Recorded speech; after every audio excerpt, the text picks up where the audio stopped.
అన్ని రకాలుగా న్యాయం చేయడానికి మేము ప్రయత్నం చేస్తాం. కాబట్టి దయచేసి మీరందరూ ప్రభుత్వంతో మాతో సహకరించి ఇవన్నీ కూడా విజయవంతం అయ్యేటట్టుగా చేయాల్సిందని కోరుతున్నాం.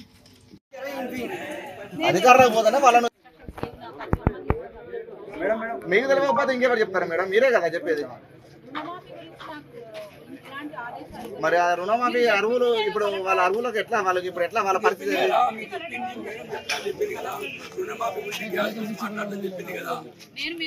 మాకు ఏం చెప్పలే, పడతాయి అంటారు. అవి ఇంతవరకు రుణమాఫీ గానంలో చాలా మంది ఉన్నారు. ఇప్పుడు ఇలా 20 మంది ఉన్నారు, రుణమాఫీ గానంలో 20 మంది ఉన్నారు. ఇప్పుడు చేయలేస్తారు వాళ్ళు. వాళ్ళ పరిస్థితి ఏంటి ఇప్పుడు? ఆ రుణమాఫీ గాంధీ ఇప్పుడు ఇవన్నీ ఎట్లా మేడం? ఇప్పుడు మీరు చెప్తారు పోతారు, మళ్ళీ 6 నెలల దాకా మళ్ళీ ఆగాల్సిందా మేడం? ఇప్పుడు వాళ్ళ పరిస్థితి ఏంటి? రుణమాఫీ గాంధీ ఇప్పుడు ఇవన్నీ హామీలు ఇస్తారు, ఓకే మేడం. దాన్ని ఎట్లా వాళ్ళు ఇప్పుడు ఆ రుణమాఫీ వాళ్ళు పూర్తి అయినాక నెక్స్ట్ ఇంకోటి చేయాలి. దానికి అది పూర్తి కాదు ఇంకోటి పెడతాను కదా. వాళ్ళు కూడా మిగతా డబ్బులు కడతామంటారు. 2 లక్షల వరకు పూర్తి చేయాలి, మిగతా డబ్బులు కడతామంటారు వాళ్ళు. ఇంచు కూడా భూమి జాగా లేకుండా వాళ్ళు వ్యవసాయ కూలీలు అయి ఉండి ఉపాధి అంటే వ్యవసాయ కూలీలు అంటే మరి ఎవరికి ఇవ్వాలంటే ఉపాధి హామీ పథకంలో గత సంవత్సరం 20 రోజులు కనీసం 20 రోజులు ఆ పైన పనిచేసిన నిరుపేద కూలీలకు భూమి లేకుండా ఉన్న వాళ్ళకి ఇవ్వడం అనేది ఉద్దేశం. ఎంత మేడం సంవత్సరానికి? సంవత్సరానికి 12,000 2 విడతలకు ఇస్తారు. 6,000 ఒకసారి, 6,000 ఒకసారి. ఇది కూడా ఆ ఇంటికి సంబంధించిన మహిళల అకౌంట్లోకి వేయాలనేది ప్రభుత్వ నిర్ణయం.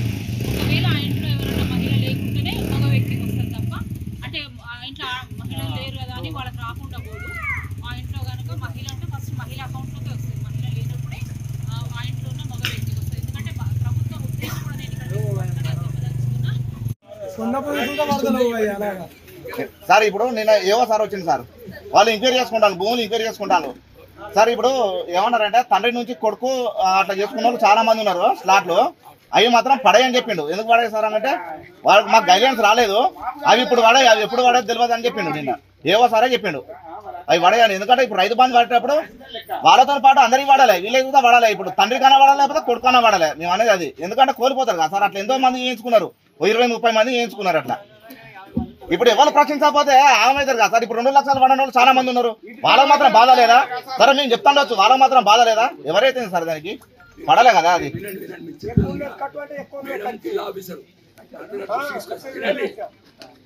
నష్టపోతారు కదా, ఎవరైనా ఒకరు ప్రశ్నించాలి కదా.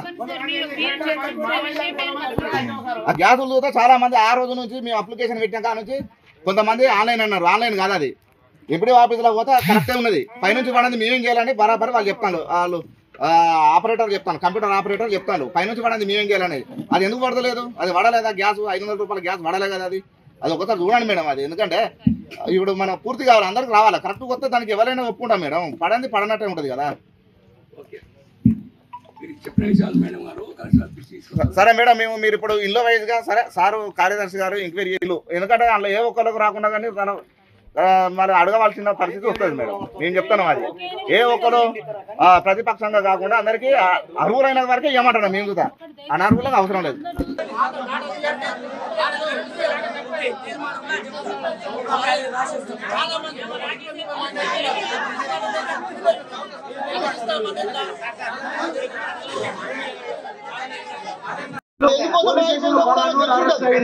లేకపోతే ఎన్ని కేసులు తెలుసున్నప్పుడు సార్ మళ్ళీ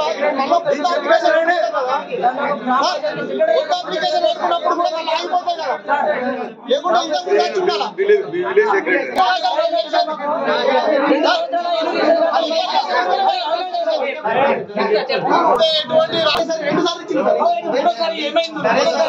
మూడోసారి ఇస్తే ఏమైతుంది?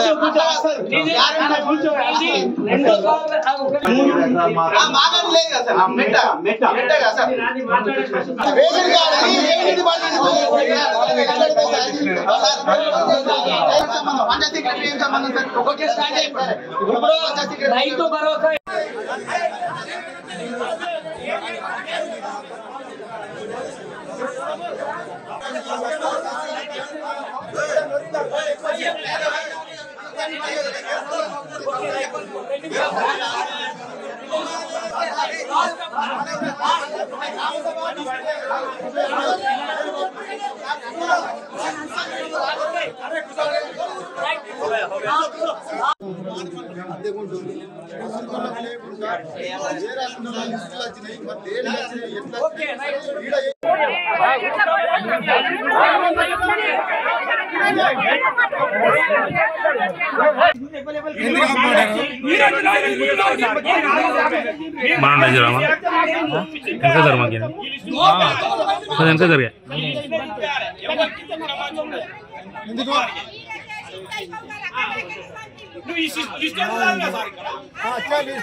వాళ్ళు ఇచ్చు చెప్తే ఆ కేబుల్ ఈ సెలెక్ట్ మొత్తం కేసు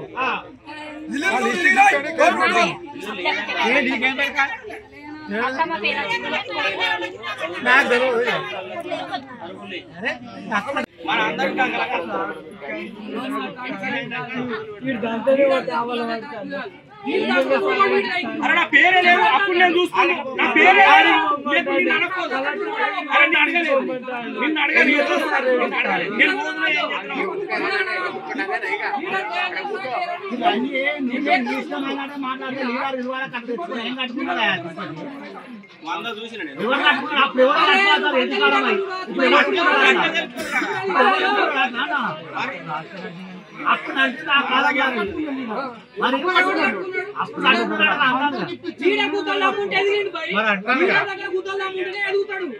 వంద మంది సర్పంచ్ ఉన్నాడు పొలం పల్లి సర్పంచ్ ఒక్కటే పల్లి పెట్టుకోడు పెళ్లి సంపాదించుకున్నాడు మా పేరు ఎందుకు రావాలి మా పేరు అట్టనే మా పేరు జరిగేది ఇది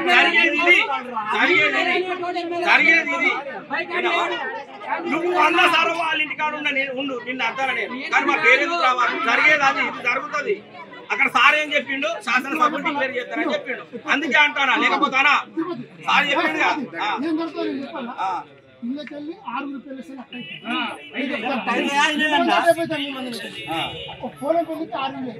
అది కూడా కూర్చుందానికే 100% అరే నా పేరే లేదు నాకు కావాలని నేను మళ్ళా సర్వే చేయాలి లేకపోతే చూడాలి ఆఫీసర్ పెట్టాలి ఇప్పుడు గ్రామ కార్యదర్శి లిమిట్ ఉన్నది అంత బాధ్యత రహితంగా అవుతుంది వినండి ఇప్పుడు మా ఊళ్ళో పిల్లర్స్ని కప్పయిపోయింది మొత్తం కూడా మన మల్టీపర్పస్ వర్కర్ కొడుకు కప్పయిపోయింది ఇలా బాధ్యత సార్ ఇది గవర్నమెంట్ పద్ధతేనా ఆఫీసర్లా ఒక ఆఫీసర్ ఒక కార్యదర్శి బడి ఇంకా రెవెన్యూ డిపార్ట్మెంట్ నుంచో ఎవరు వస్తే ఒక బాధ్యత రహితంగా ఉంటుంది ఇప్పుడు ఎవరు ఇప్పుడు దీని బాధ్యతను నక్కలైనా వహిస్తారా లేకుంటే దుబ్బాలైన కొడుకు వహిస్తాడా వాళ్ళు ఏమని అడుగుతావు నువ్వు ఒక ఫోటో మధుకర్ తీసింది మధుకర్ ఏమంటే నేను ఫోటో తీసి పంపినా నాకెవరికి అంటే నా పేరు లేదంటే మేము గల్లబట్టి అడిగేటువంటి ఒక బాధ్యత ఇప్పుడు మధుకర్ ఏమని అడుగుతావు మధుకర్ని నువ్వు తీయమంటే ఆయన పుణ్యానికి తీసిండు జీతం ఇచ్చిందా ఇప్పుడు మీరు ఏం చెప్పాలనుకుంటారో అన్ని మధుకర్కి అయితే జీతం ఇవ్వలే కదా గోపాలన్న కొడుకు జీతం ఇవ్వలే కదా మీరు ఏం చేయాలనుకుంటారు మేము అడిగితే అదే నువ్వు కార్యదర్శి అయితే ఇప్పుడు సంగతి ఏంటో తెలుసు ఇప్పుడు ఆయన ఏమనడం మేము చెప్పుకుని మరి ఏమంటారు ఒక బాధ్యత ఈ సర్వేనా సార్ మాకు అంతే మాకు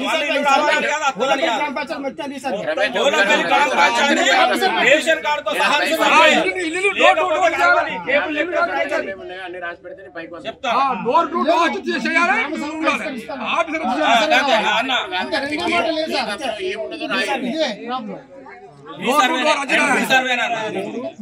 అరే ఇప్పుడు పక్క